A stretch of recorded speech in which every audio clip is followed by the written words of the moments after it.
Ruth Harper hammered the rancher's door with a fist already split and bleeding. Behind her, 3 small children stood quiet in the dust, eyes hollow with hunger. The door cracked open. A man with pale blue eyes looked down at her like she was a stray dog. "Go on home, ma'am." Ruth didn't move. "I ain't got one." Before you hear what Gideon McAllister said next, and what changed both their lives forever, hit subscribe. Follow this story to the very end and tell us in the comments what city you're watching from tonight. Let's see how far this story rides. The door stayed cracked. Ruth stayed planted. The man behind the door did not widen the gap by so much as an inch. "You hearin' me, ma'am?" he said. "Said go on home." "And I said I ain't got one." Ruth pushed her bonnet back off her forehead with the heel of her wrist. "I come for the notice. The one you nailed up in town." Notice was for a cook. "I cook." Notice was for a man. Notice didn't say so. She reached into her apron pocket and pulled out a folded scrap of paper. Handshaking from heat, or hunger, or anger, or all 3 at once. She held it up between them. "Wanted. Cook for ranch hands. Room and board. McAllister Ranch, end of the Sweetwater Road. That's you, ain't it, McAllister?" The man looked at the paper. He didn't take it. "That's me." "Then I'm your cook." "You got 3 children." "I'm aware." "This here ain't a place for children. Ain't a place for a woman alone, neither by your tone." Ruth lowered the paper. She did not lower her eyes. "And yet here I am, so I reckon we'll figure something out, you and me." The man's jaw worked. He looked past her at the 3 of them, the boy of 10 standing in front of his sisters, with both fists curled, the little girl with a face like a question waiting to be asked. The smallest one half hid behind his sister's skirt, clutching something to his chest. "How'd you get out here?" the man said. "Walked the last 6 miles. "From where?" "From wherever the wagon man dumped us when our coin ran out." "And before that?" "Mr. McAllister." Ruth's voice did not rise, but it sharpened the way a knife sharpens on a stone. "I will tell you my whole life story, sittin' at a table with my children fed. I will not tell it to you standin' on your porch with my mouth full of dust. You hire me or you turn me out. Either way, decide." The boy at her back stepped forward. He came up beside his mother and stood there with his thin shoulders squared. "My mama's the best cook in 3 counties, the boy said. "Samuel," Ruth said. "She is mama. I ain't lyin'." "Hush now." The man looked at the boy. The boy looked back. Neither one of them blinked. "What's your name, son?" the man said. "Samuel Harper. This here's my sister Lila. Little one's Tommy. We don't eat much." "Samuel." "Mama, I'm just sayin' it true." The man looked at this boy a long second more. Then he stepped back from the door. He did not say come in. He just stepped back. Ruth understood the language of men like this. She gathered her children with one sweep of her arm and walked them across the threshold before he could change his mind. "Sit," the man said. He pointed at a long table with 2 benches. Ruth sat. Samuel sat. Lila climbed up beside her brother and tucked her hands under her thighs. Tommy stayed by the door, the wooden thing in his fist now visible. A horse crude, whittled small enough for a child's hand. "Boy," the man said. "Come on now, sit with your kin." Tommy did not move. "He don't go to strangers," Ruth said.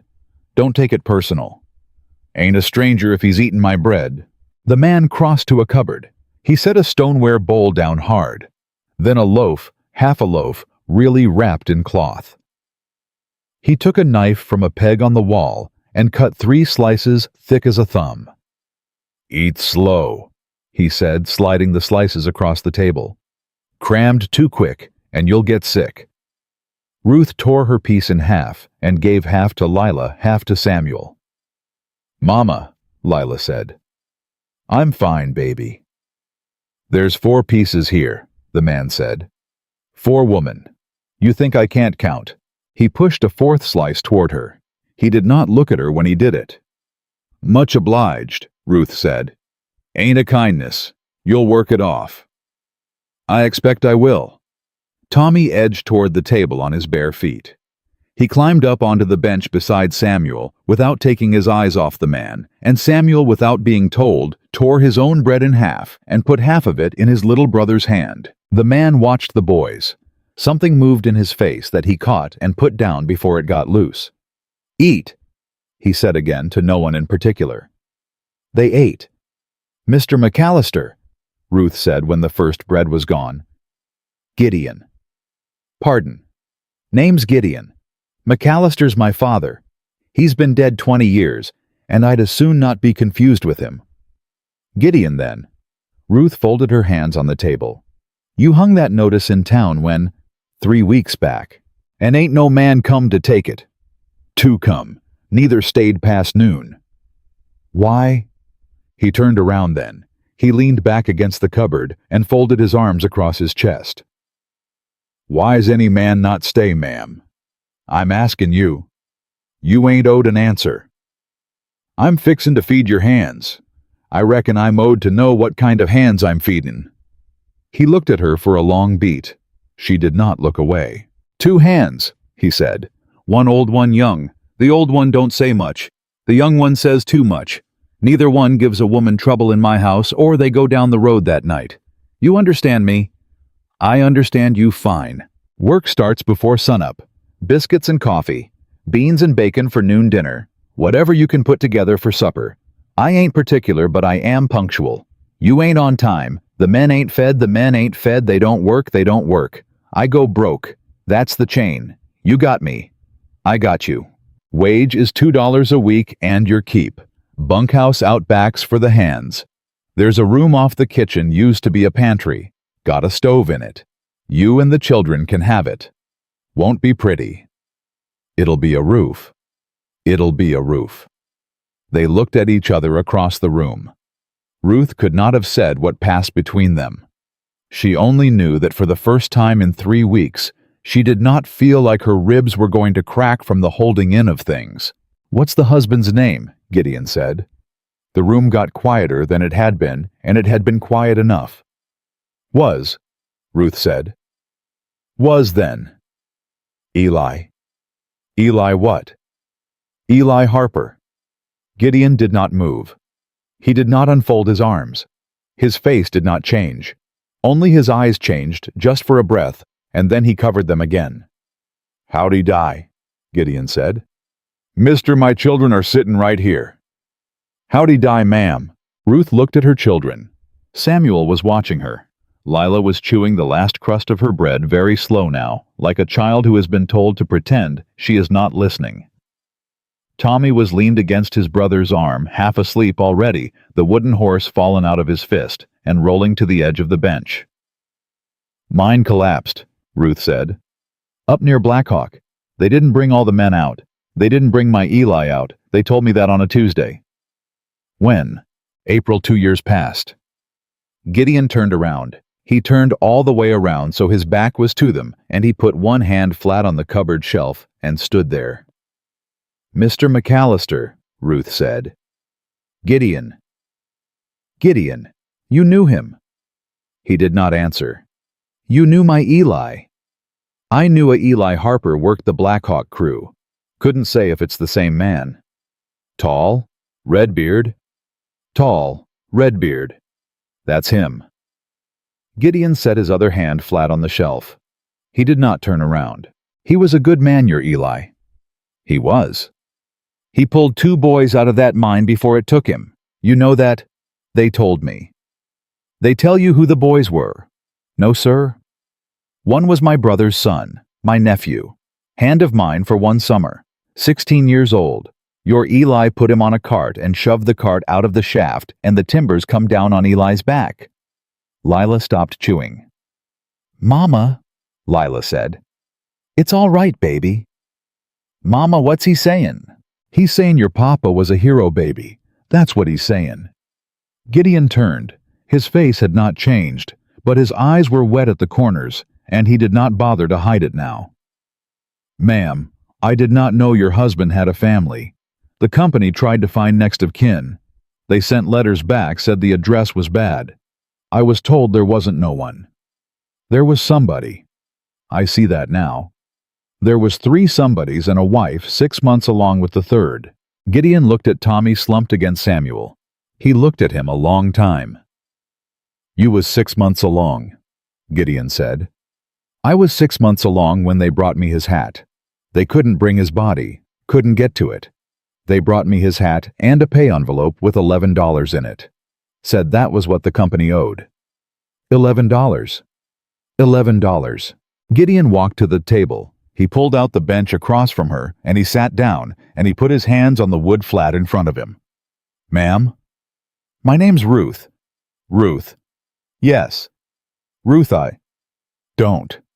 Ma'am, don't you apologize for nothing. Don't you tell me you're sorry. I have heard sorry from every mouth in this territory, and sorry ain't fed my children one bite, and sorry ain't put a roof over our heads one night, and sorry ain't paid the wagon man 1 nickel of his fare. I did not come here for sorry, Mr. McAllister." "Gideon." "I did not come here for sorry, Gideon. I come here to work." He nodded. He kept on nodding for longer than the word required. "You'll work," he said. "You'll work and I'll pay you fair. And as long as you and these children want a roof at this ranch, you'll have one. That's not charity. That's a debt of mine I didn't know I owed." "It ain't a debt." "Ma'am, with respect, it ain't a debt, Gideon. My Eli would have pulled them boys out of that mine if your name was McAllister or Smith or nothing at all. That's the man he was. You don't owe him. You don't owe me. You hire me as your cook and you pay me my $2 and we'll call it square." Gideon looked at her across the table. "Yes, ma'am." "Ruth?" "Ruth." A board creaked somewhere overhead. None of them looked up. Lila's eyes had gone heavy. Samuel sat up straighter, the way a boy does when he thinks no one is looking at him to relieve him of being a man. "Samuel," Gideon said. "Sir?" "Take your sister and your brother and find that room off the kitchen. There's a lamp on the shelf. There's straw ticks in the lean-to out back you can fetch in the morning. Tonight you sleep on what blankets we got." "Yes, sir." Samuel got up. He picked Tommy up off the bench like the boy weighed nothing, although he was very much something, and Samuel was not big, and he hooked Lila by the wrist and walked them toward the back. Tommy lifted his head. His eyes were almost closed. "Mister," Tommy said. Gideon looked at him. "You got a horse?" "I got several horses, son." "A big one?" "Bigger'n you." Tommy held up his own wooden horse, the small whittled thing. "This here's Chief," he said. "He goes everywhere I go." "That's so. He don't like strangers neither, but he says you can stay."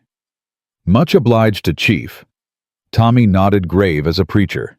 His head fell back onto Samuel's shoulder. Samuel carried him out. The kitchen door shut behind them. Ruth and Gideon sat at the table. "I'll start coffee at 4, Ruth said. 4's fine. You take it black. I take it however it's poured. Biscuits with what? Lard's in the cellar, flour and salt in the bin. There's a slab of side meat hung in the smokehouse. You cut what you need." "All right." "Ruth." "Yes." "That nephew of mine, the one your Eli pulled out." "Yes." "He's a hand of mine still. Works the south pasture this week. Name's Caleb." Ruth did not say anything. "He don't know your husband's name. Wasn't told. None of the families was told. The company didn't want kin showing up asking for back wages. That's about the size of it." "All right. I'm going to tell him. That's your business." "I think it's some of yours too, Ruth." "I'll meet him when I meet him." Gideon nodded. He pushed himself up from the bench. He stood there a moment with his hands on the table. "Ma'am, Ruth." "Yes." "I've been alone in this house 8 years." "All right. I ain't saying that to invite pity. I'm saying it so you know if I'm short of words, it ain't on you." "Gideon?" "Yes. I've been alone with 3 children for 2 years. I know about short of words." "Yes." He went to the door. He took his hat off the peg. "I'll be in the barn a spell. The bunkhouse boys'll be in for supper come dusk. I'll tell 'em about you 'fore they cross my doorstep. Much obliged. Lock the door behind me. There a reason?" He paused with his hand on the latch. "Habit," he said. He went out. Ruth sat at the table. She did not get up to lock the door right away. She put her hands flat on the wood where his had been in the warm spots his palms had left, and she sat there, and she did not cry because she had not cried in 2 years, and she was not about to start in another man's kitchen. After a while, she got up. She went and threw the bolt. She went and found her children curled together on the floorboards with one blanket between them. She lay down behind Tommy and put her arm over all 3 of them at once the way she had learned to do, and she stared at the dark wall, and she did not sleep. Out in the barn, Gideon McAllister sat on an upturned bucket with his hat in his hands and his hands between his knees. He sat that way a long time. Then he got up, and he walked to the back stall where a roan mare stood half asleep, and he put his forehead against the mare's neck, and he stood there breathing slow until his breath came easy again. "Eli Harper," he said. The mare flicked an ear. "Eli Harper." He stood that way a while longer. Then he came back out into his own yard, and he looked up at his own house and at the one yellow square of light burning in the pantry window, where a woman he had never met and 3 children he had never seen were sleeping under his roof on his floor in the keep of his bread.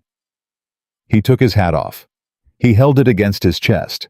He stood there with his head bare under the wide summer sky, and for the first time in 8 years he was not alone, and he did not yet know whether he was glad of it or afraid of it. And the truth was that he was both in the way. A man can be both when something he has not allowed himself to want finally comes walking up his road on a bleeding fist and a child's wooden horse. Ruth was at the stove by 3. The first biscuits were in by 4. The coffee was on when Gideon came through the door, and she did not turn around. "Mornin'?" "Mornin'. Cups on the table." "Obliged." He sat at the bench. He drank. He set the cup down. "Ma'am." "Ruth." "Ruth, I told the boys last night. About you. About the children. And Wade said he'd see how the biscuits taste 'fore he passed judgment. Fair. Caleb didn't say nothin'." She turned. Flowered hand on her hip. "You tell him who I was." "I told him." "And?" He went out to the corral and stood there with his hand on a post the better part of an hour. "All right. He'll be in directly." She turned back to the stove. "All right." Boots on the porch. 2 pair. Gideon stood. The door opened on a man near 60, with eyes like wet flint and a beard down to his second button. Behind him, a younger man, lean hat pulled low jaw shut tight. "This her," the old one said. "This is her, Ruth Harper, Wade Sutton, Caleb." Wade took his hat off. He did not put it down. He held it in both hands at his belt buckle. "Ma'am?" "Mr. Sutton?" "Wade?" "Ruth." Wade nodded once. Caleb did not take his hat off. He stood by the door and looked at the floor, and his throat moved up and down once and then once again. "Caleb," Gideon said. "Sir?" "Hat." Caleb took his hat off. He held it. He still did not look up. Ruth lifted the pan of biscuits and set it on the table. "Sit, both of you." Wade sat. Caleb did not. "Boy," Wade said, "I ain't hungry." "Ain't asked you was hungry. I said sit." Caleb sat. Ruth split a biscuit and dropped a slice of side meat on it and set it in front of Wade. She did the same for Caleb. She set one in front of Gideon. She did not make one for herself. Wade picked his up. He took a bite. He chewed slow. He chewed slower than was necessary. "Well," Gideon said. Wade kept chewing. "Well, Wade." Wade swallowed. He set the biscuit down. He looked at Ruth. "Ma'am, I am 61 years of age, and I will tell you true, I ain't tasted a biscuit like that since my mother was livin'. And my mother is 40 years in the ground." "That's so, Mr. Sutton." "That's so. And it's Wade, ma'am." "Wade." He picked the biscuit back up. He took another bite. Beside him, Caleb had not touched his. "Caleb," Wade said, "eat the biscuit." "I ain't hungry." Eat the biscuit, son. Caleb picked it up. He looked at it like it was a stone in his palm. He set it back down. Mr. McAllister. Gideon. Gideon, may I speak to Mrs. Harper alone? In my kitchen. On the porch, if she'll come. Ruth wiped her hands on her apron. I'll come. She walked past him and out the door. Caleb followed. The door swung shut. Wade kept eating. Wade, Gideon said. Mind your own. Wade. He's 23 years old and he's carried this since he was 16, and you let him alone, Gideon McAllister. You let him alone. Gideon let him alone. On the porch, Ruth folded her arms and waited. Caleb stood with his hat back on and his hands hanging at his sides like things he didn't know what to do with. Ma'am. Caleb. Mrs. Harper. Ruth. I can't call you Ruth, ma'am. I'm sorry. All right. He looked at the boards under his boots. He looked up. Mrs. Harper. Your husband. Mr. Harper. He put me on a cart with 2 boys older than me, and he shoved that cart, and one of them boys had a broken leg, and the other was bleedin' from the head, and I was screamin' for my uncle.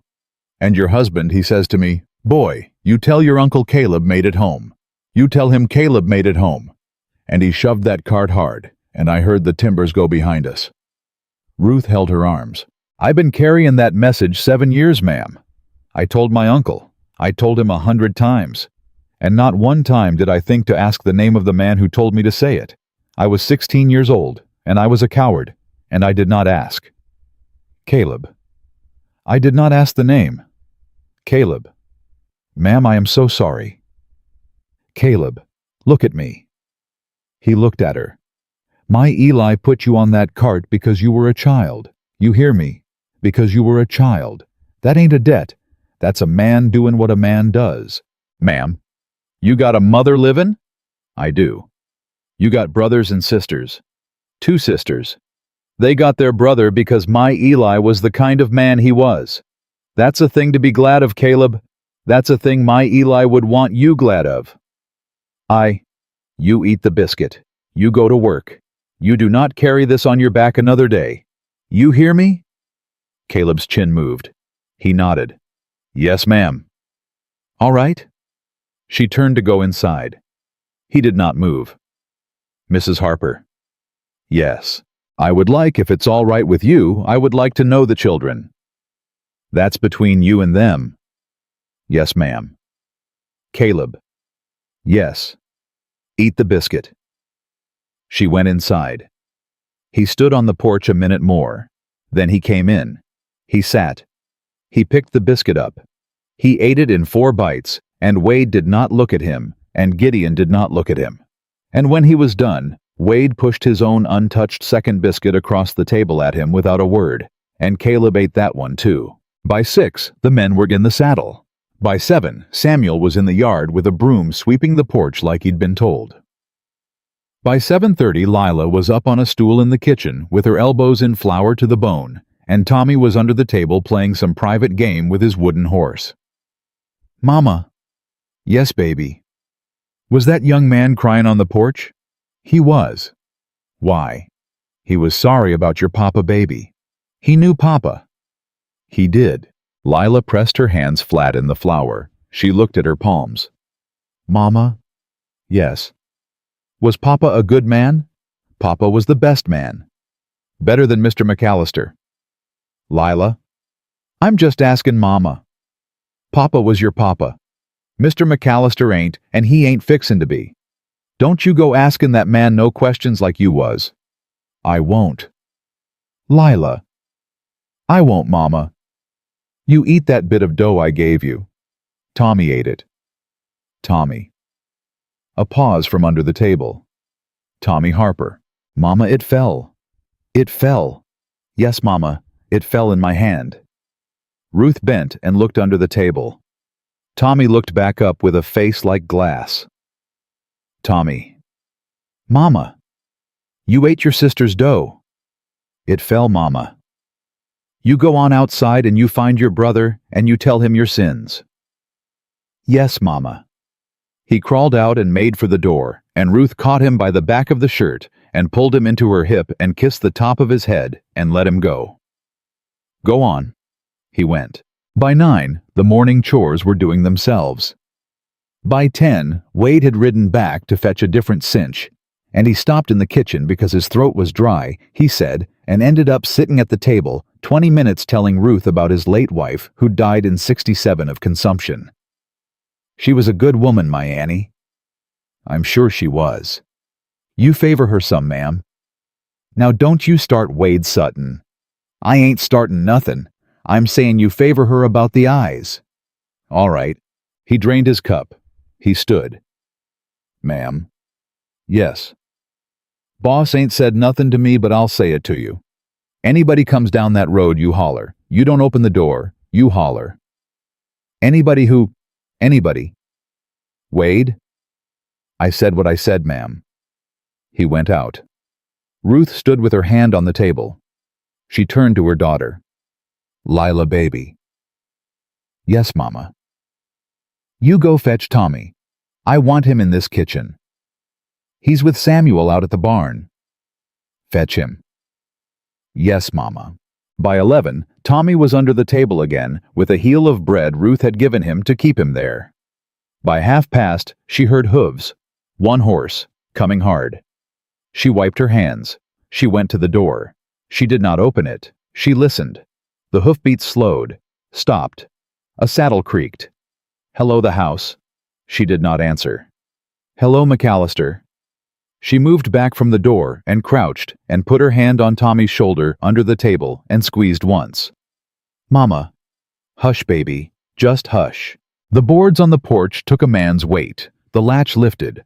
The door swung inward 6 inches and stopped against Ruth's foot. A man in a black coat stood there with his hat already off, holding it across his belly like a parson at a graveside. Well, he said, I had heard. I had not believed. Sir, this ain't your house. It is not. Then back off the door. He stepped back. He smiled. The smile did not move past his teeth. My name is Silas Hollister, ma'am. I am a businessman out of Denver. I hold paper on this property. I am also a Christian man and would never enter a house uninvited. If you would be so kind as to fetch Mr. McAllister. Mr. McAllister is in the south pasture. Is he? He is. And you are? His cook. His cook. That's right. Ma'am, may I have your name? Have your... Mr. Hollister, you may have your business with Mr. McAllister when he rides in. You may sit on the porch and wait. You may not have my name. He laughed once. It was a small laugh. As you say.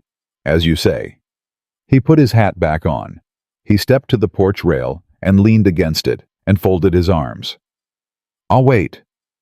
Ruth shut the door. She threw the bolt. Mama?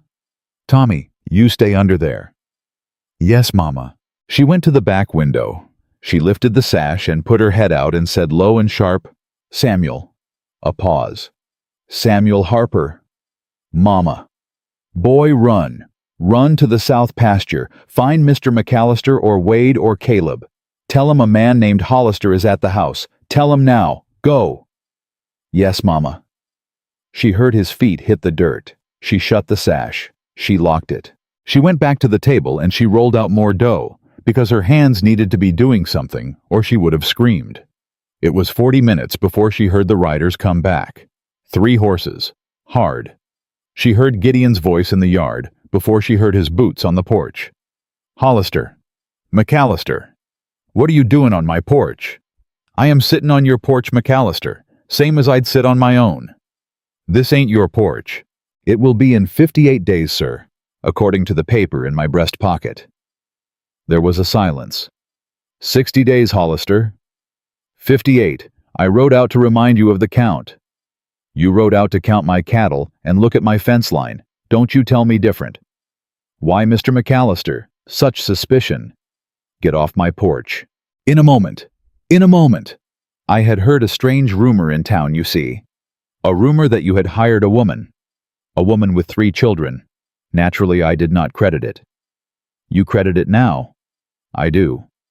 Then you can ride. McAllister, Hollister. You understand what that paper says about cohabitation? There ain't no cohabitation on my property. My boy, there is a woman in the kitchen.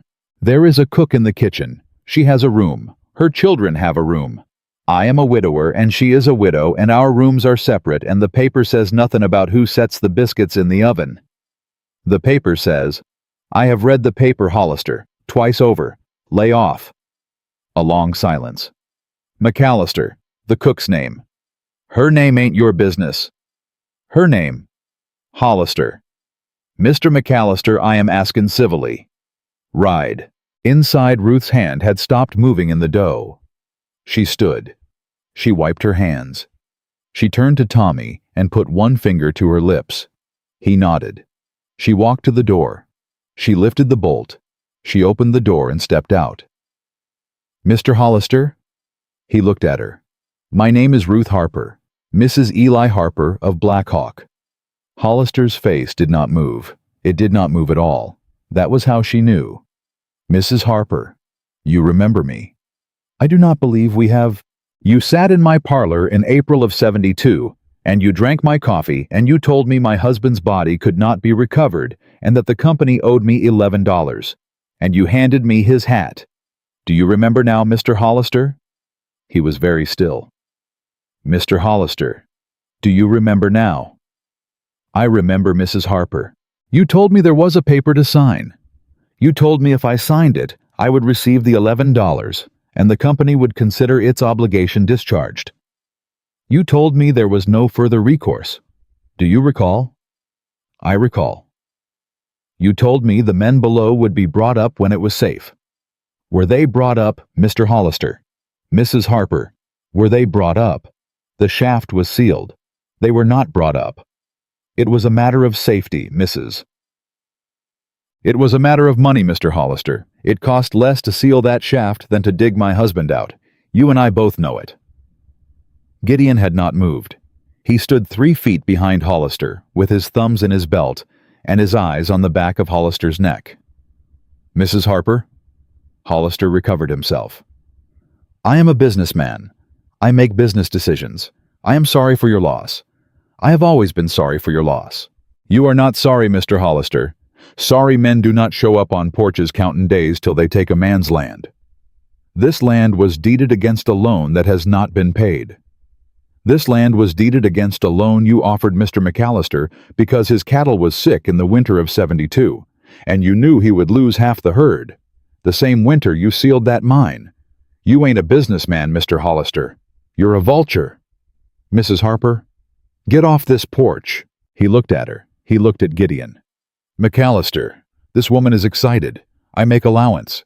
But I will say to you plain, there are people in town who will be very interested to know the widow Harper has surfaced. There are people in town who have wondered for 2 years where she went. There are people in town who would be very interested to know what she might say. And if you choose to harbor her, off. McAllister, off my porch, Hollister, off my land.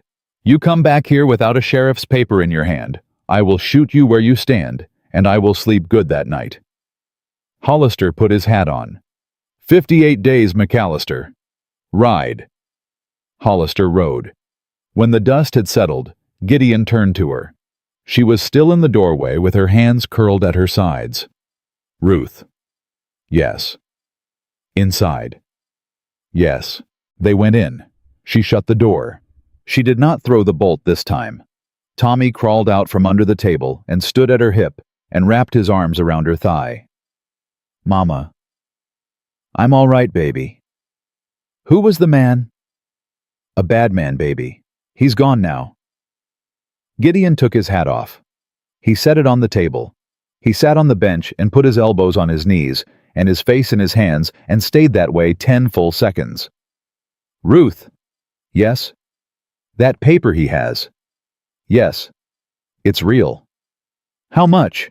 $1,200, due September 1. And today is? July the 3rd. 58 days. 58 days. She sat down on the bench across from him. Gideon. Yes. Why'd you hire a cook in the middle of all this? He lifted his face out of his hands. Because I'd rather lose this place fed than starve on it. She looked at him. All right. Ruth? Yes. I did not know it was him. That sold me that paper. I know you didn't. I would not have signed it had I known. I know that too. Ruth? Yes. He came here today to look at you. Hadn't a thing to do with me. I know. You know. He'd heard Gideon. He'd heard a Harper widow showed up at McAllister Ranch. He come to see if it was me. And now he knows. Now he knows. Gideon put his hands flat on the table. What's he afraid of, Ruth? From you. What is he afraid of? She looked at him. He's afraid I know what he done. What did he do? He sealed that mine with my husband alive in it, Gideon. He sealed it with men alive in it. There was a survey crew due that summer. There were state inspectors coming. He could not let them inspectors find what was down there. So he sealed it. How do you know this? There was a man named Patrick Doyle who survived. He was on the cart Caleb was on. He came to my door in May of that year. He told me what he saw. He told me he was leaving the territory because Hollister knew he was alive, and Hollister did not let people who knew things stay alive long. He went to Oregon.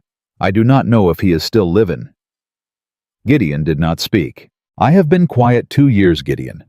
I have raised my children, and I have been quiet because I was afraid for them, because a woman alone with 3 children is not in a position to call a man like Silas Hollister a murderer in a court of law in the state of Colorado.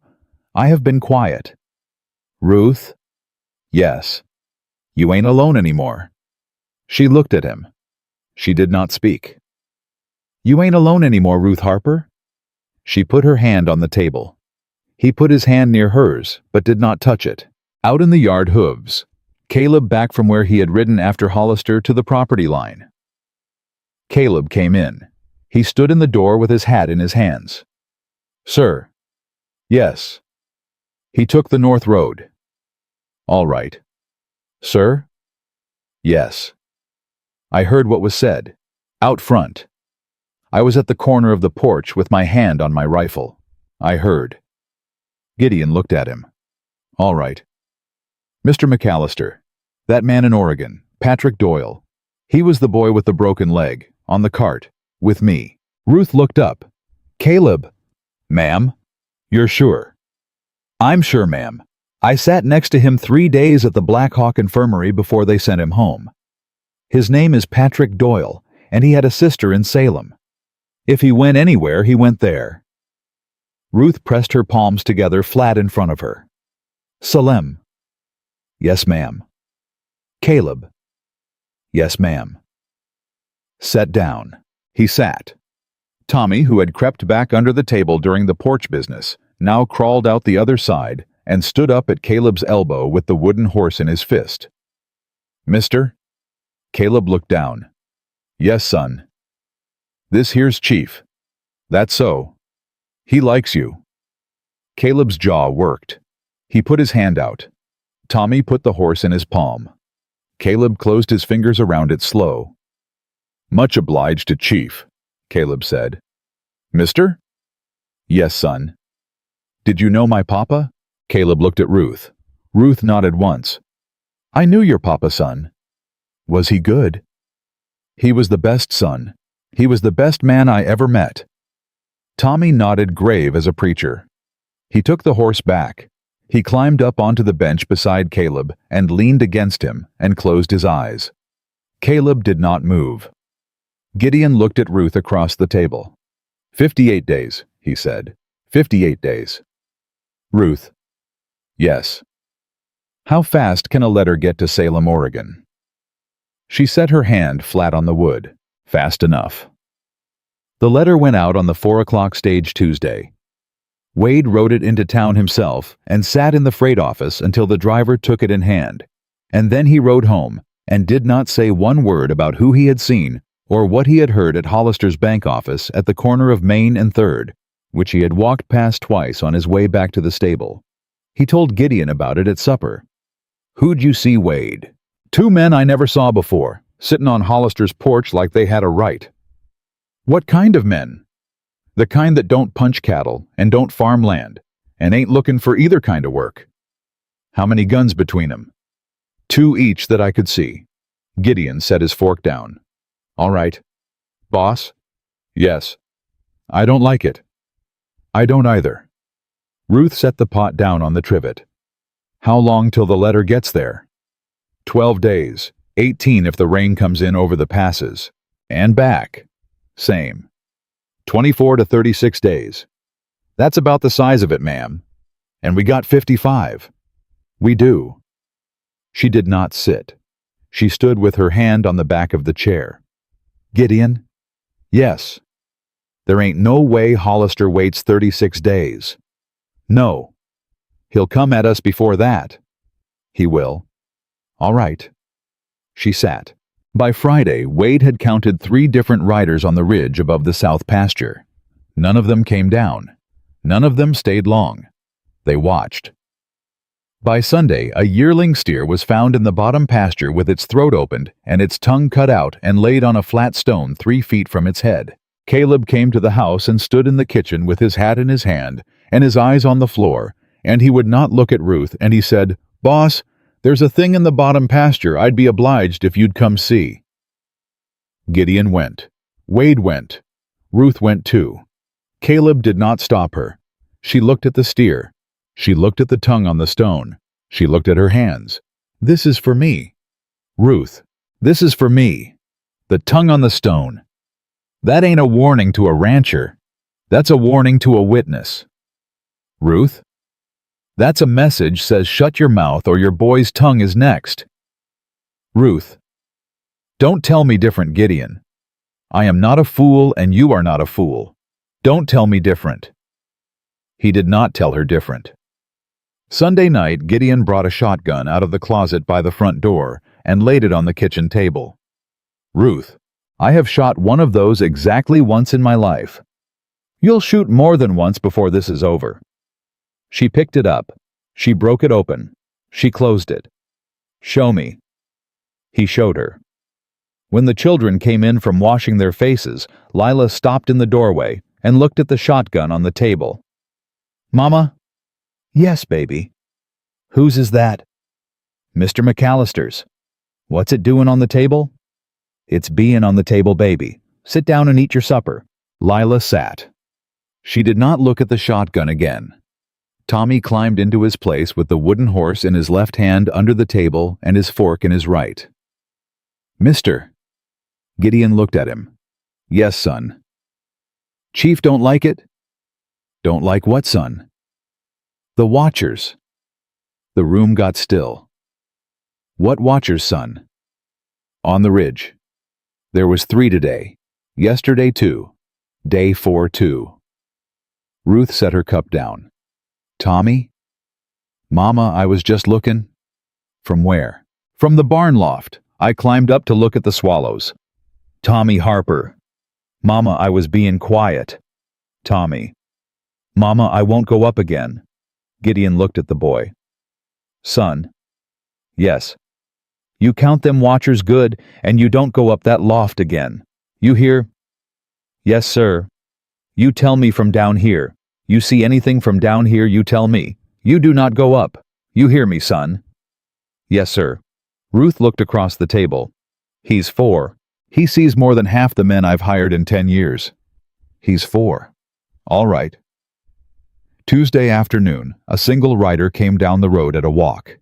He wore a deputy's badge pinned cockeyed on his vest and a folded paper in his left hand and a pistol on his right hip, and he was sweating through his shirt collar. "McAllister." "Deputy." "Got a paper for you." "From who?" "From Mr. Silas Hollister, who has filed in the county court at—" "That ain't from the court, that's from Hollister. Ain't the same thing."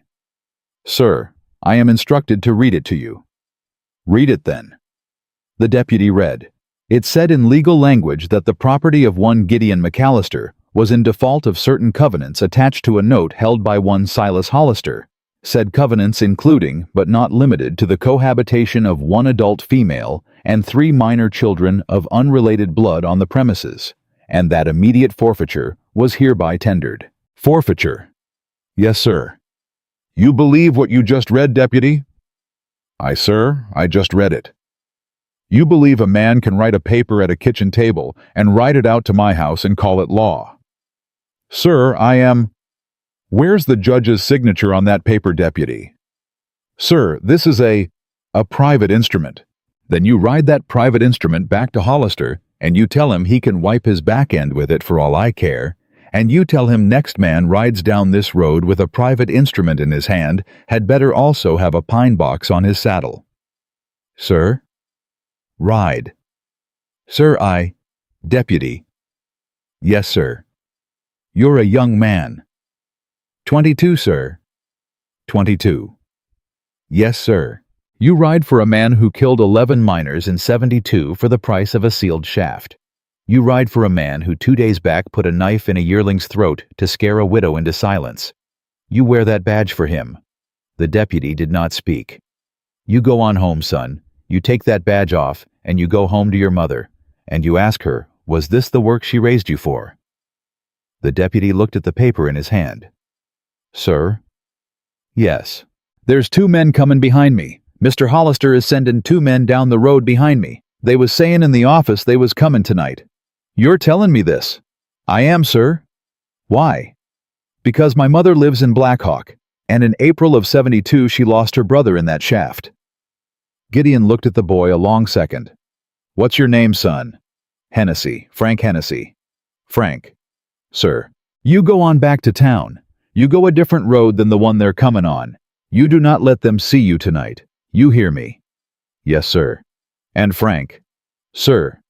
You see a man named Patrick Doyle come into town and the next month you ride him to this ranch yourself. You hear me, son? Yes, sir. Ride. Frank Hennessy rode. Gideon turned to Wade. 2 men. Tonight. I heard him.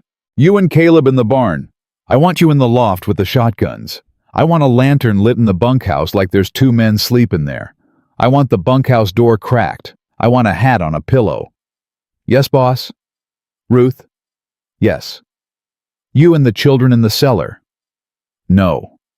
Ruth? No, Gideon.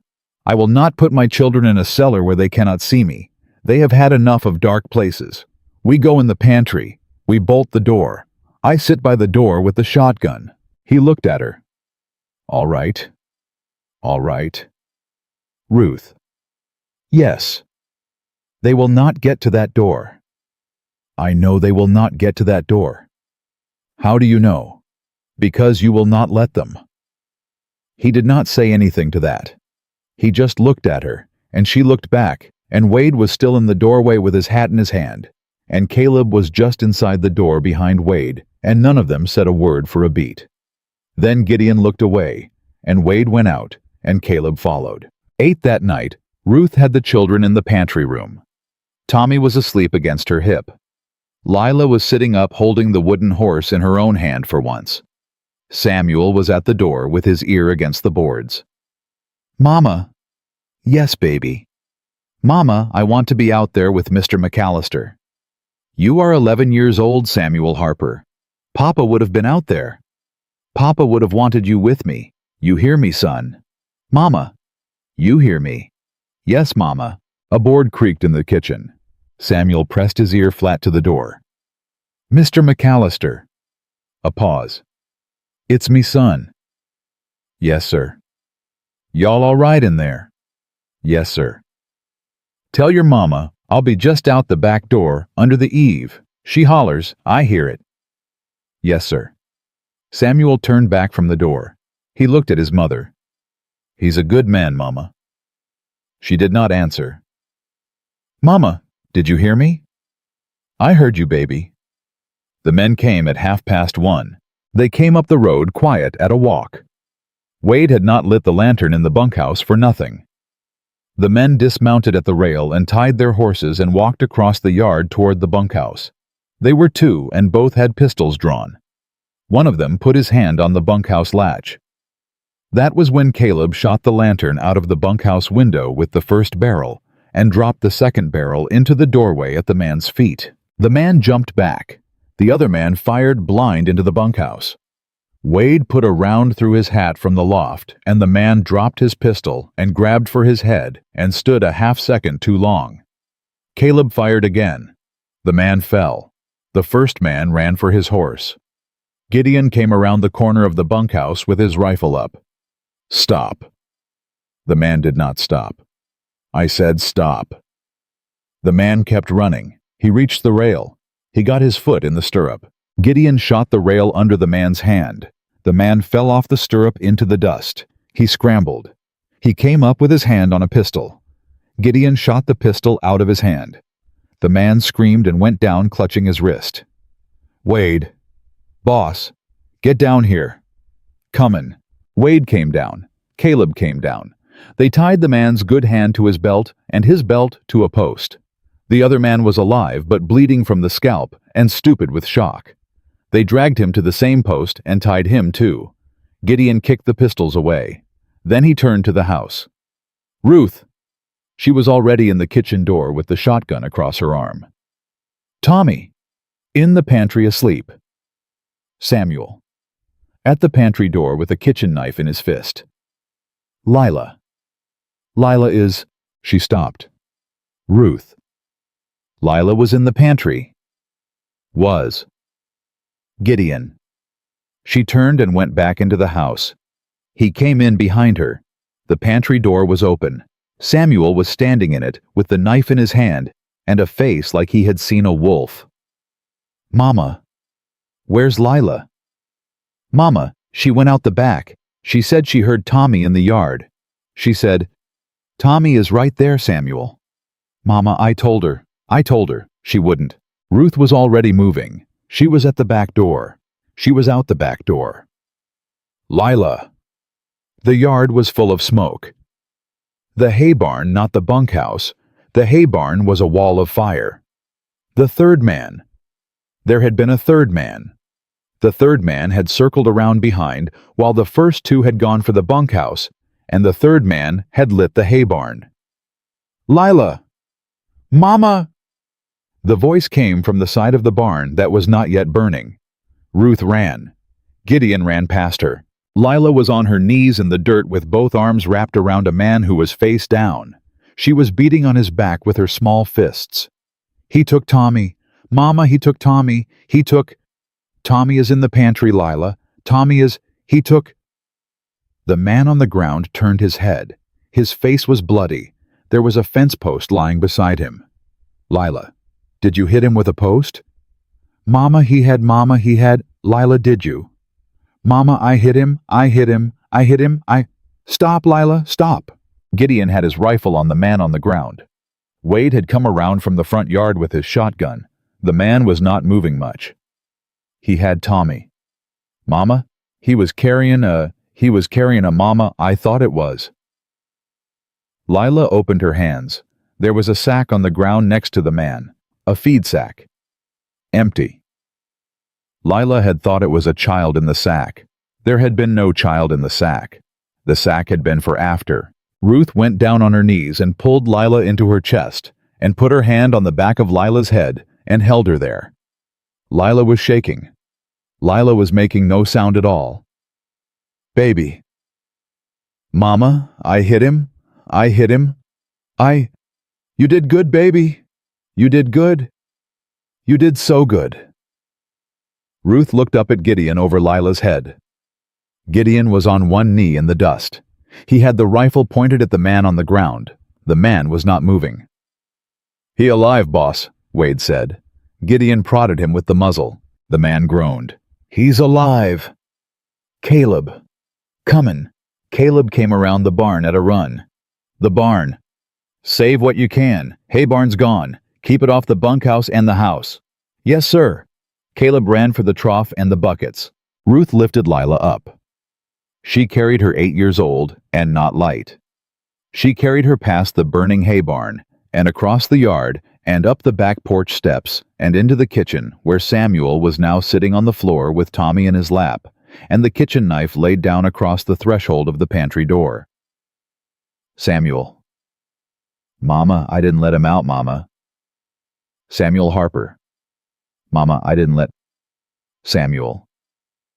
Yes, Mama. You held this house, son. You hold it again. I'm going back out. Yes, Mama. She set Lila down on the bench. Lila sat. Lila did not look at anyone. Tommy crawled off Samuel's lap and over to his sister and put his arms around her neck and put his cheek against hers and said nothing at all. Ruth went back out. The hay barn burned itself down. The bunkhouse did not catch. The house did not catch. Caleb's eyebrows were singed and Wade's right hand was burned where he had grabbed a board he should not have grabbed. The 3 men were tied at the post. 2 of them were alive. The one Caleb had shot first was dead. By dawn, Gideon had ridden the 3 captives, one slung over a saddle, the other 2 upright and tied into town to the sheriff's office, and dumped them on the boardwalk with a written statement signed by him and by Wade and by Caleb and by Ruth, and the deputy on the desk had looked at the statement and looked at the men and looked back at the statement and said, "I'll have to wake the sheriff." "You wake him. Mr. McAllister, You wake him, son." The deputy woke the sheriff. The sheriff came down in his trousers and his nightshirt and looked at the men on his boardwalk. "McAllister." "Sheriff, these men are hurt." "They are. You shot them." "I shot one. My hand, Caleb shot one. The other one's bruised about the head." "Bruised about the head by what?" "By a fence post applied with vigor." "By who?" "By an 8-year-old girl, Sheriff." The sheriff looked at Gideon. "McAllister?" "Yes." "These are Hollister's men." "They are." "You understand what you've done." "I understand what they done. I understand what their employer done. I understand who's been counting days at my fence line for 3 weeks. I understand a man named Patrick Doyle is coming east from Salem, Oregon, with an affidavit about who sealed a mine shaft in '72 with men alive in it. I understand a great many things, Sheriff. The question is, what do you understand?" The sheriff stood there in his nightshirt. "McAllister." "Sheriff, I will hold these men." "You hold them." "I will hold them." "And the man what hired them?" "McAllister." That is a separate matter." "That is, it is not a separate matter, Sheriff. It is the same matter. It has been the same matter since 1872. It will be the same matter until it is finished. Now I am going home to my ranch, and you are going to do what you should have done 2 years ago. And if you do not do it, I will ride to Denver myself, and I will find a federal marshal who will. Do you understand me, Sheriff?" The sheriff understood him. Gideon rode home. He came in through the kitchen door at 9:30 in the morning. Ruth was at the table with her hands folded in her lap. She had not slept. The children were asleep on a pallet on the kitchen floor, all 3 of them in a row. "Ruth." "Gideon." "Sheriff's got him." "All right." "He's scared. 2 days he holds them 3. Then Hollister gets to him." "Then we got 2 days." "Then we got 2 days." She nodded. He sat down across from her. He put his hands flat on the table. "Ruth." "Yes." "Your daughter saved my barn." "My daughter saved my son. The barn was incidental." "Ruth." "Yes, Gideon." "You sit here with your hands in your lap and your face like a wall. You have not slept. You have not cried. You have not—" "Gideon." "Yes." "If I cry, I will not stop." "Then don't stop." She looked at him. "What?" "Don't stop, Ruth. There is no reason in the world for you to keep on holding all of that in your chest. Not in this kitchen there ain't." She put her hand on the table. He covered it with his. It was the first time their hands had touched. She did not cry. Not then. She did not. She turned her hand over under his palm up, and she closed her fingers on his hand, and she held it. He held it back. They sat that way a long minute and did not speak. Then she said, "Gideon." "Yes." "There is a thing I have wanted to say to you for a week." "Say it." "I will say it when this is finished, not before. I want to say it with my children safe, and the deed in your name, and that man in a federal prison. I want to say it then." "All right, Ruth." "All right." She did not let go of his hand. He did not let go of hers. A horse came up the road outside. They did not move. "That'll be Wade," Gideon said. "Or the marshal." "Or the marshal." Boots on the porch. A knock. Gideon got up. He went to the door. He opened it. A man stood there with a saddlebag over his shoulder and a long ride in his face. He took his hat off. "Mr. McAllister." "Yes." "My name is Patrick Doyle." Behind Gideon at the table, Ruth Harper stood up so fast the bench scraped the floor. "Mr. Doyle," Gideon said, "I caught the early train out of Salem the day I got the letter. I rode the last 60 miles from Cheyenne by night. I've been 4 days without proper sleep. May I come in?" "You may come in." Patrick Doyle came in. He saw Ruth across the kitchen. He stopped. "Mrs. Harper?" "Mr. Doyle?" "Ma'am, I am." "Set down, Mr. Doyle. Set down, for you fall down. I will pour you a cup of coffee. You will tell us what you know. You will tell us all of it. And then you and Mr. McAllister and me will ride to Denver." Patrick Doyle sat. He set his saddlebag on the table. He opened it. He took out a stack of papers wrapped in oilcloth and tied with twine. He set the papers on the table between them. "Ma'am," he said, "I've been keeping this stack for 2 years. I have not shown it to one soul livin'. I have been waitin' for somebody to ask me about it." Ruth set her hand on the papers. She looked at Gideon. Gideon looked at her. "Ask him," Gideon said. She asked him. Patrick Doyle began to speak. He spoke for an hour. He spoke about the cart and the timbers, and the boy with the broken leg, and about the man Eli Harper, who shoved the cart out of the shaft, with his back already breaking. He spoke about the silence afterward, which was not silence at all, because 11 men were still alive down there, and a person could hear them through the rock if a person put his ear to the wall and stayed quiet. He had put his ear to the wall. He had stayed quiet. For 2 days and 3 nights, while the company sealed the upper shaft with mortar and stones and would not let any soul go back down. He spoke about Hollister coming up from Denver on the 3rd day with a Bible in his hand and a federal mining inspector's letter in his coat pocket. "You read the letter, Mr. Doyle," Ruth said. "Ma'am, I did better than read it. I stole it." The papers on the table were that letter, and 22 more like it. They were Hollister's own correspondence with a federal mining inspector in Washington, with a state senator in Denver, with the assistant warden of the territorial prison, who had brokered the silence of 2 surviving miners by transferring their cousins to a softer camp. The papers named names. The papers had been carried in a flour sack from Black Hawk to Cheyenne to Portland to Salem, and they had sat in a tin box under a floorboard in Patrick Doyle's sister's kitchen for 19 months. "Why'd you take 'em, Mr. Doyle?" "Because, beggin' your pardon, ma'am, Mr. Hollister set his coat over a chair while he was prayin'. He set his coat over the back of that chair and he closed his eyes. And I was 16 years old and bleedin' from the leg, and I knew if I did not take that letter when he set that coat down, I would not live another year." "You took it from his pocket." "I did, ma'am." "While he was prayin'?" "While he was prayin', ma'am. The Lord forgive me." "The Lord forgive him, Mr. Doyle. You done right." Ruth looked at Gideon. "How long to Denver?" 2 days hard. We ride at dawn." "You ridin'?" "I am ridin'." "Ruth."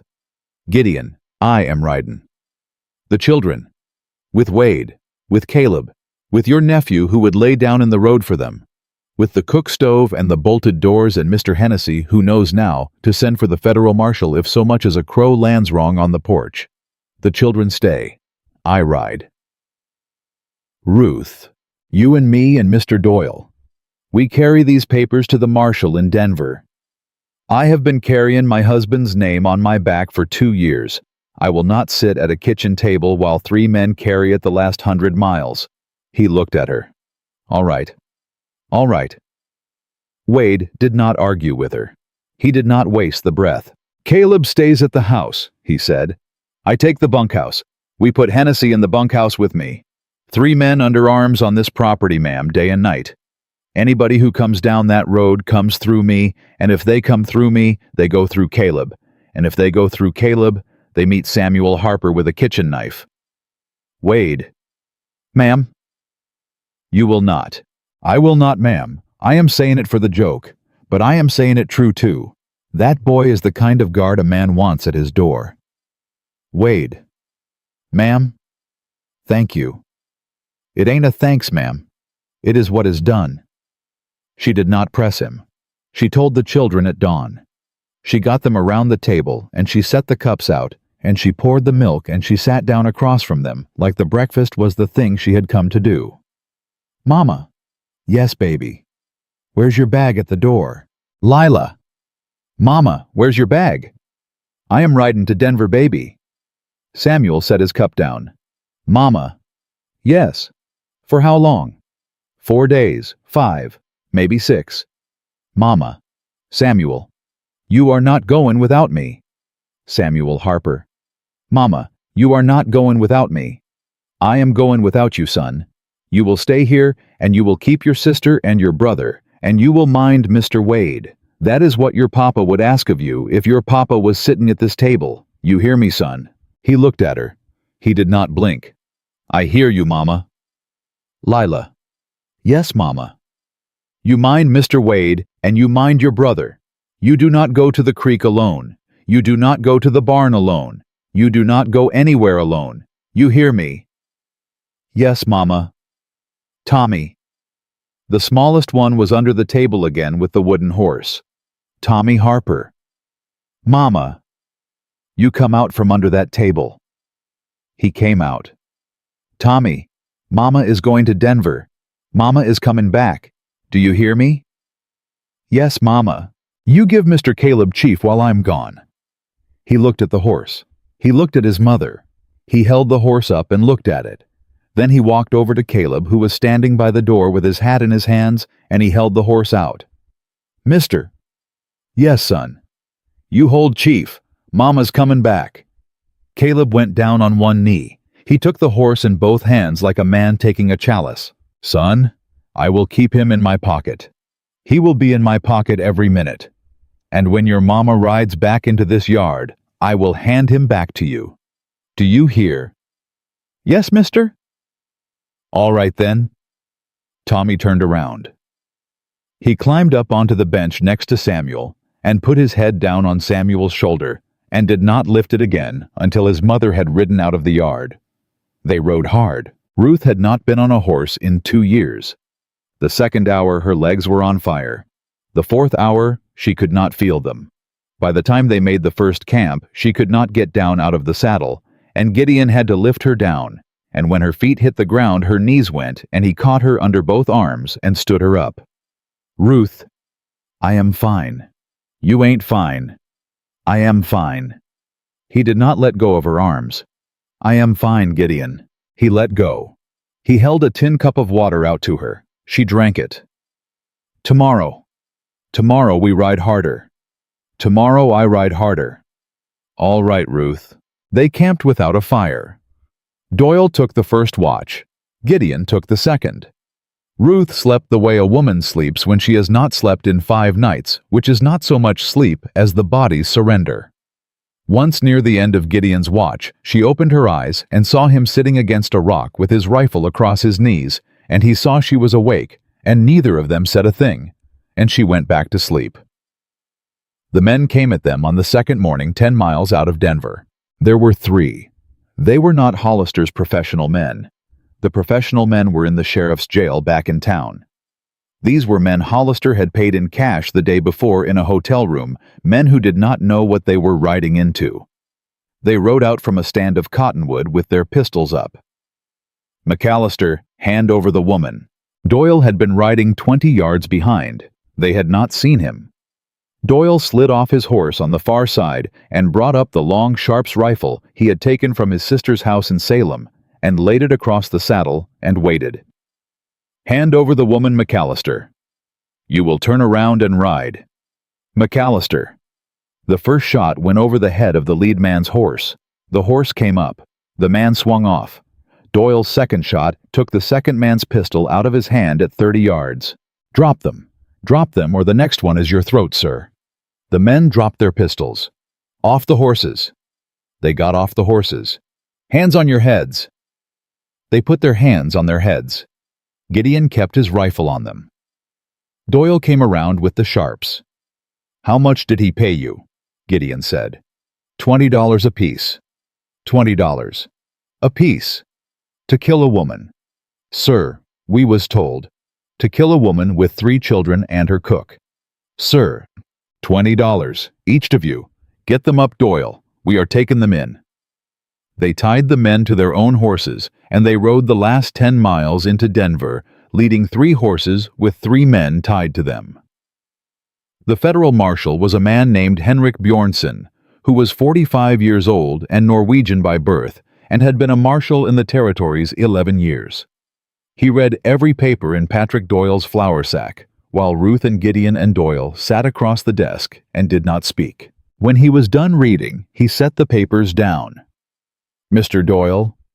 "Sir?" "You have been in possession of these documents for how long?" 2 years come October, sir." "Why have you not come forward?" "Sir, I was 16 years old and there was nobody to come forward to. Mr. Hollister had the sheriff of 2 counties and a federal inspector. Sir, what would you have done?" The marshal looked at him. "I would have done what you done, son." Doyle did not say anything. "Mrs. Harper." "Yes." "You have been in this territory how long since your husband died?" 2 years and 3 months. "And Mr. McAllister?" "What about Mr. McAllister?" "How long have you known Mr. McAllister?" 11 days. 11 days. "Yes, sir." "Mrs. Harper, do you swear to the contents of these papers and the truth of Mr. Doyle's testimony as best as you can know it from your husband's death?" "I do, sir." "Mr. McAllister?" "Yes, sir." "You are prepared to swear to the conduct of Mr. Hollister on your property within the past 3 weeks?" "I am, sir." "You are prepared to ride with my deputies to apprehend Mr. Hollister this afternoon?" Gideon set both hands on the desk. "Sir, I have been prepared to ride for that man since the day he set foot on my porch." "Yes, sir." The marshal nodded. "Then we ride at 1. They did not need to ride far. Silas Hollister had checked into the Windsor Hotel under the name Smith 2 nights before, with 3 valises of cash and a ticket on the morning train to San Francisco. He was eating a bowl of stew in the hotel dining room when the marshal walked in with 2 deputies behind him. Hollister set his spoon down. He looked at the marshal. He looked at the door behind the marshal where Gideon McAllister was standing with his hat in his hand and his rifle on his shoulder, and where beside Gideon, Ruth Harper was standing with her hands folded in front of her apron, the way she had stood at her own door 11 days before. Hollister picked up his napkin. He wiped his mouth. "Marshal Bjornsson." "Mr. Hollister." This is the end, Mr. Hollister. You will stand up and you will put your hands on the table and you will be very quiet." He did stand. He did put his hands on the table. He was not quiet. He started to say something about a misunderstanding, about lawyers, about Denver society. He kept on speaking until one of the deputies put a hand on his shoulder and he stopped. He looked at Ruth. Ruth looked at him. She did not speak. She did not need to. He saw her face and he saw what was in it, and he turned his eyes away first. The deputies took him out of the dining room. Patrick Doyle, who had been sitting in a booth at the back of the room since 11 that morning, stood up. He took his hat off. He looked at Ruth. He nodded once. She nodded back. The deed on Gideon's ranch was voided in chambers Friday morning by a federal judge who took one look at the papers and said the underlying note was issued by an enterprise now under criminal investigation and was not enforceable in any court of the territory. The judge signed a paper. The clerk stamped the paper. Gideon McAllister walked out of the courthouse with his land in his own name for the first time in 2 years. They rode home Saturday. They reached the ranch at dusk on Monday. The first thing Tommy did was run out into the yard with his hand out. Caleb came out behind him. Caleb reached into his shirt pocket. He pulled out the wooden horse. He put it in Tommy's hand. "Son?" "Mister?" "Chief was good. Slept on my chest every night." "He likes you, mister." I like him too, son. Lila came out next. She did not run. She walked. She walked up to her mother, and she put her arms around her mother's waist, and she pressed her face into her mother's apron, and she stood there a long minute and did not lift her face. Mama. Yes, baby. You came back. I said I would. Yes, Mama. But you came back. I came back. Samuel came out last. He stood in the doorway with his hands at his sides and watched. Ruth held one arm out without letting go of Lila. He came down the porch steps, and he came across the yard, and he stopped a step short of her. The way an 11-year-old boy who is trying very hard to be a man stops a step short, and Ruth pulled him in by the arm. You held the house, Samuel Harper. Yes, Mama. Your papa would be proud of you. He did not answer her. He did not need to. Wade was on the porch with his hat off. Caleb was at the foot of the steps. Hennessy was in the yard near the barn with a shotgun in the crook of his arm. The hay barn was a black square in the ground, swept clean with the 4 corner posts of the new barn already standing where Caleb had set them in 3 days of work. Wade. Boss? What's the count? 240 head. 4 calves born while you were gone. 2 we lost. The west fence is mended. The bunkhouse roof has a patch. The pump in the kitchen squeaks, but it still pumps. That all? That's all I can recall. Wade. Boss. Much obliged. It ain't a thanks. Wade. All right, you are welcome. That night, Ruth cooked the first proper supper in 2 weeks. She made stew with 3 different cuts of meat, because Wade had laid in a beef while she was gone. And she made biscuits, and she made a pan of cobbler from the wild plums Lila had gathered along the south fence with Caleb, watching every minute of it. The men ate. The children ate. Ruth ate. When the meal was done, and the cobbler was gone, and Tommy was asleep with his head on Samuel's leg, and Lila was washing the cobbler pan at the basin, and Wade and Caleb and Hennessy had taken their leave for the bunkhouse, Ruth stayed at the table with Gideon. She did not speak right away. Neither did he. He had his hands on the table, the way he had had them 11 days before that first night when she had told him her husband's name. Gideon. Yes. You remember that thing I said to you a week back? I remember. That thing I said I would say to you when it was finished. Yes? It is not finished. He looked at her. Ruth. Mr. Hollister is in a federal cell, Gideon, not in the ground. He has lawyers. He has money in a bank in San Francisco. The marshal has not yet found. He has friends in Denver who have not been arrested. He will go to trial in November. I will be called to testify. Mr. Doyle will be called to testify. Caleb may be called. You may be called. It is not finished. I know. And there is a thing my husband's name still wants of me, Gideon. There is a court. There is a stand. There is a name to be cleared in writing. There is 11 men in that shaft who got no proper burial. There is families. There is... Ruth. Yes. All right. All right. All right. It is not finished. You said it. I am not arguing. She put her hand on the table. He put his hand on hers. He did not lift it. She did not move hers. Gideon. Yes. There is another thing. Yes. When it is finished, when that man is in a federal prison, and the inspector is in a federal prison, and the senator is in a federal prison, and the 11 men are properly buried, and the families have what is owed them. Yes.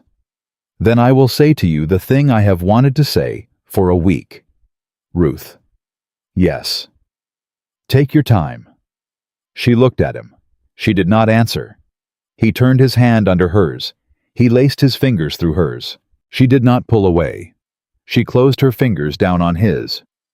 Lila at the basin turned to ask her mother where the dish towel was kept now, and stopped with her mouth open, and did not say anything, and did not put the pan down, and did not turn back to the basin. She stood with her hand on the basin, and looked at her mother's hand, and Mr. McAllister's hand on the table. Lila, Ruth said without turning her head. Yes, Mama. You finish the pan, and you take your brother, and you go on to bed. Yes, Mama. Lila. Yes, Mama. It is all right. Lila stood a moment longer, then she nodded. She turned back to the basin. She finished the pan.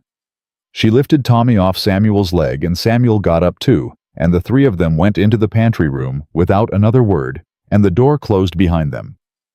Ruth and Gideon sat at the table with their hands joined. She did not say it. He did not ask.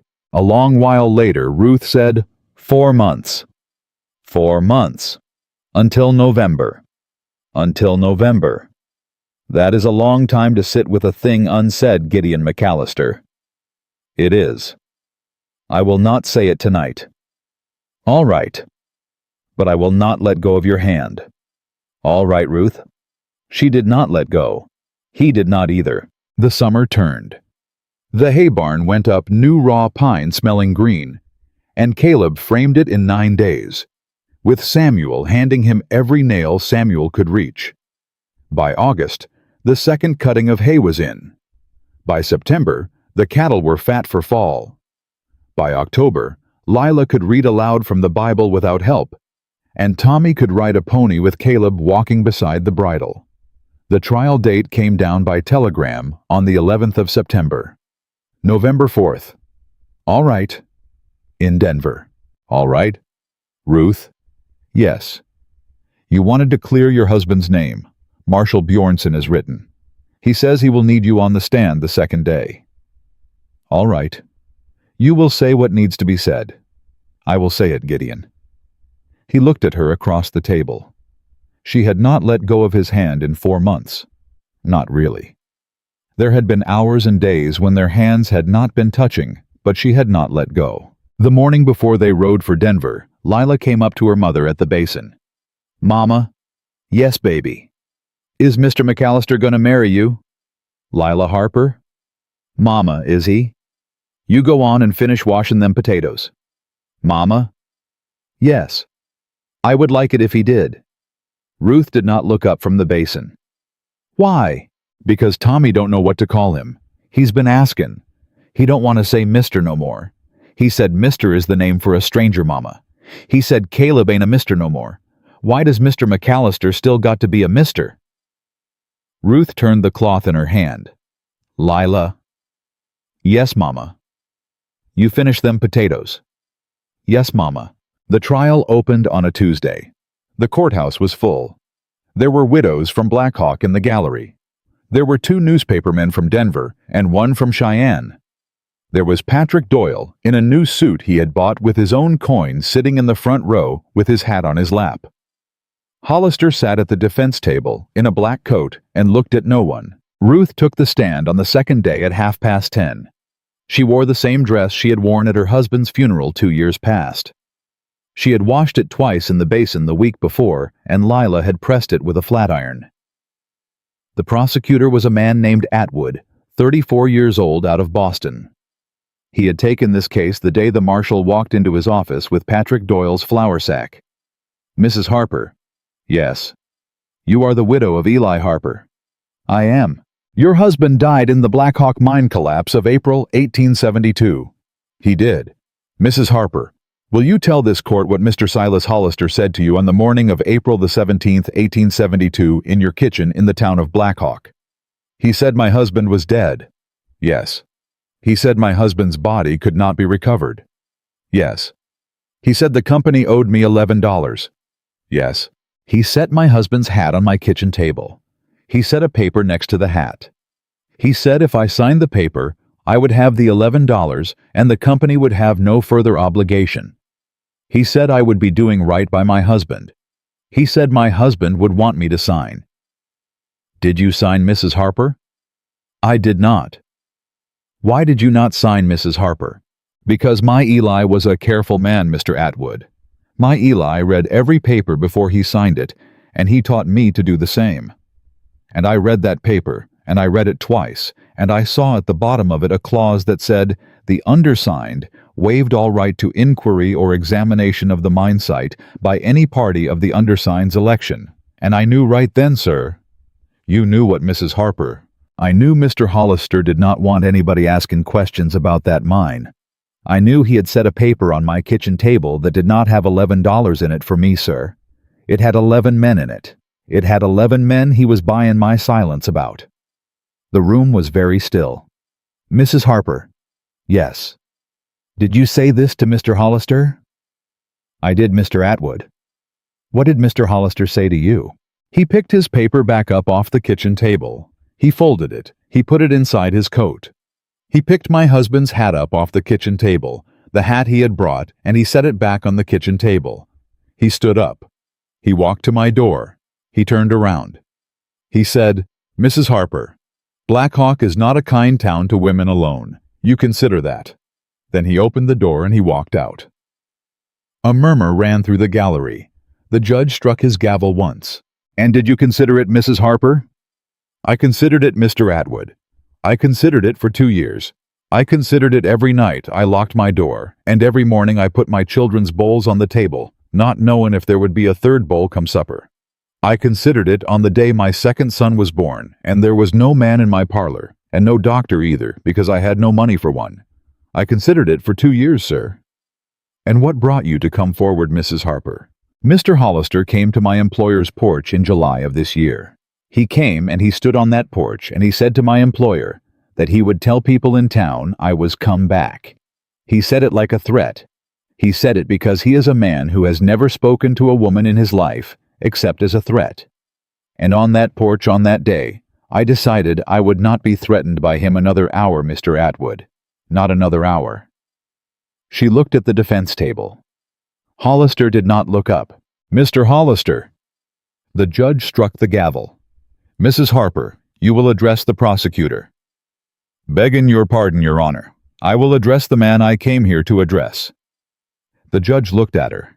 He set the gavel down. Go on, Mrs. Harper. Mr. Hollister. Hollister did not look up. Mr. Hollister, look at me. He did not. Mr. Hollister. A long beat. He looked up. You sealed my husband alive in that mine to save the cost of an inspection. You sat in my parlor and ate my bread. You handed me his hat. You looked at my children. My oldest was 8. My middle was 5. My youngest was not yet born, and I was carrying him under my dress that you would not look at. And you told me Black Hawk was not a kind town to women alone, and you walked out of my house. She set her hands on the rail. My husband pulled 3 boys out of that shaft, Mr. Hollister. 3 boys, one of them 16 years old and bleeding from the leg. He pulled them out and then the timbers come down and he died. And you sealed him in. You sealed in a man who saved 3 boys for the cost of a paper signature and $11. And then you came to my door, sir. And then you came to my door. He looked at her. He did not answer. He could not have answered. There was no answer. She turned back to the prosecutor. That is all I have to say, Mr. Atwood. Mrs. Harper, thank you. She stepped down. She walked the aisle. She did not look at Hollister again. She walked past Gideon at the rail, and Gideon did not reach for her because he knew she would break if he did, and she walked the length of the courtroom and out the door. She stood in the hall a moment alone, and then she put her hand on the wall, and then she put her forehead on her hand, and then for the first time in 2 years and 4 months, she cried. Hollister was convicted on Friday. The verdict came in at 4 in the afternoon on all 12 counts. The federal inspector was indicted the same week. The state senator resigned his seat on Monday morning. The 11 men in the Black Hawk shaft were brought up over the course of 3 weeks in December by a federal mining crew with proper equipment. They were identified by such things as could identify them: a pocket watch, a wedding band, a pair of boots stitched by a wife, and they were buried in the Black Hawk Cemetery on the 14th of December in a single ceremony with their families standing in a row and a federal marshal standing at the head of the row with his hat off. Eli Harper was buried with his hat. The hat Ruth had set on the mantel of every kitchen in every house she had rented for 2 years. She set it on his coffin the morning of the burial, and she did not take it back. She stood at the grave with Samuel on her right and Lila on her left and Tommy in her arms. Gideon stood 1 step behind her with his hat in his hand. Caleb stood beside Gideon. Wade stood beside Caleb. Patrick Doyle stood beside Wade. When the dirt was thrown, the children threw the first handfuls, and then Ruth threw a handful, and then she stepped back. She turned around. She looked at Gideon. "Take me home," she said. He did. They rode back to the ranch in the third week of December. The pass was thick with snow, and they took it slow with the wagon, and the children wrapped in 3 blankets each. They slept 2 nights at a way station and 1 night at an inn, and they came up the road to the ranch on a Thursday afternoon. Caleb had ridden ahead. Caleb had a fire in the kitchen stove and stew on the trivet, and a lamp lit in every window of the house, and when the wagon came up, he was at the gate with his hat off. "Welcome home, boss." Caleb. "Welcome home, ma'am." Caleb. "Boy and his hat is in the kitchen." "Whose boy?" "Yours, ma'am. He has been riding the gate since noon." "Tommy?" "Yes, ma'am." Tommy was already half out of the wagon. He ran for the kitchen. He came back out with his wooden horse and ran for the gate where Caleb was, and Caleb went down on 1 knee, and Tommy held the horse up. "Mister? Son?" Chief came back. "He did. He wants to live with you in the bunkhouse." "Son?" "Yes, mister." "Chief stays with you. Chief is yours. Always has been. But, son, you and me. We will go to the barn tomorrow, and I will show you how to ride a pony with no man at the bridle. You hear? Yes, mister? All right." That night, after Ruth had put the children to bed, and Wade and Caleb and Hennessy had taken their leave for the bunkhouse, she came back into the kitchen. Gideon was sitting at the table. She did not sit across from him. She sat beside him, on the bench. She had never sat on his side of the bench before. "Gideon?" "Yes." "It is finished." He looked at her. "It is. I told you I would say a thing to you when it was finished." "You did."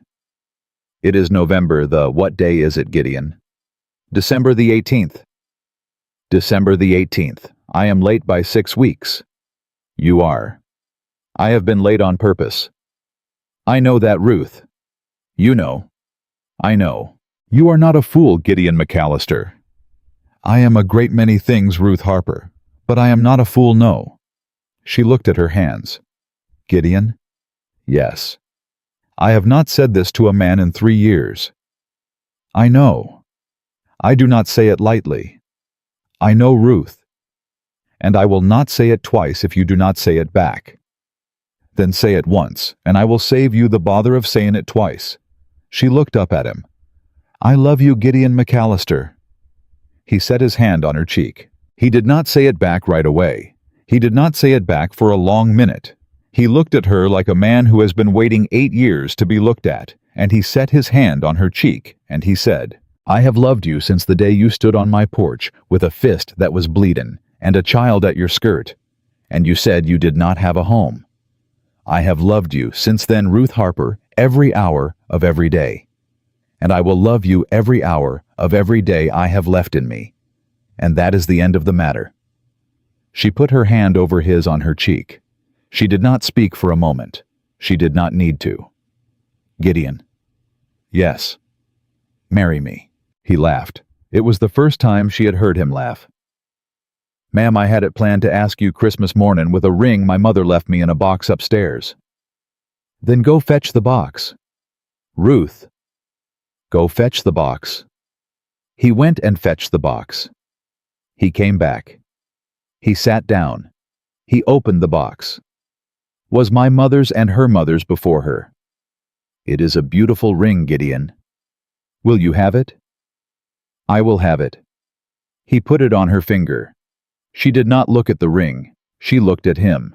Christmas mornin'. Christmas mornin'. The children. With us at the courthouse in Denver if you like, or with us at this kitchen table if you like, or with us under whatever roof you choose. Under this roof, Gideon? Under this roof. On the porch. On the porch. With Wade and Caleb and Hennessy and Mr. Doyle. With all of them. With my children watchin'. With your children watchin'. Christmas mornin'. Christmas mornin', Ruth. She put her head on his shoulder. He put his arm around her. They sat that way a long time. Neither of them spoke. There was nothing more to say in that kitchen on that night.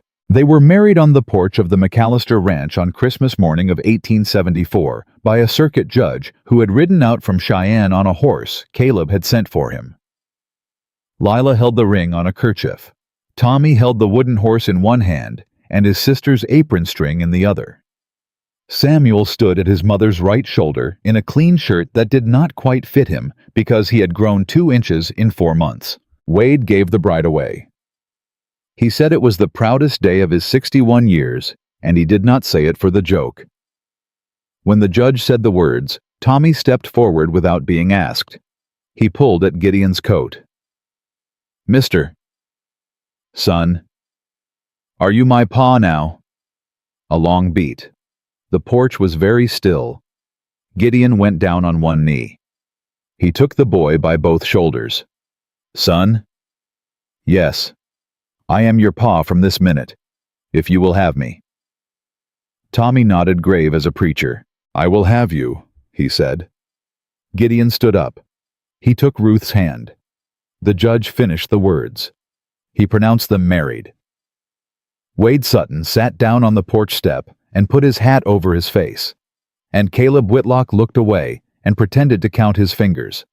And Patrick Doyle stood at the back of the porch with his hat against his chest and did not pretend anything at all. That night they sat at the kitchen table, Gideon and Ruth McAllister at one end, Samuel and Lila and Tommy on the bench, Wade and Caleb and Hennessy and Patrick Doyle ranged along the other side, and Ruth set down the largest pot of stew she had ever cooked, and she said grace. She said her first husband's name in the grace. The husband whose hat was buried with him in Black Hawk. The husband who had pulled 3 boys out of a shaft and died for it. The husband who was the father of her children. Then she said her new husband's name. Then she said her children's names. Then she said Wade's name, and Caleb's name, and Hennessy's name, and Patrick's name. Then she said, "Amen." They ate. When the meal was done, and the children were asleep, and the men had gone to the bunkhouse, and the lamp was turned low, Gideon McAllister sat at his kitchen table, with his wife Ruth's head on his shoulder, and his hand laced through hers. And the truth of the matter was this: he was not alone, and he would never be alone again. And Ruth Harper McAllister was home, and her children were home. And this house that had been a quiet, cold place for 8 years, was a home now, and it would be a home for the rest of their living days. And that was the end of it. And that was the whole of it, and there was nothing left in this world to be afraid of.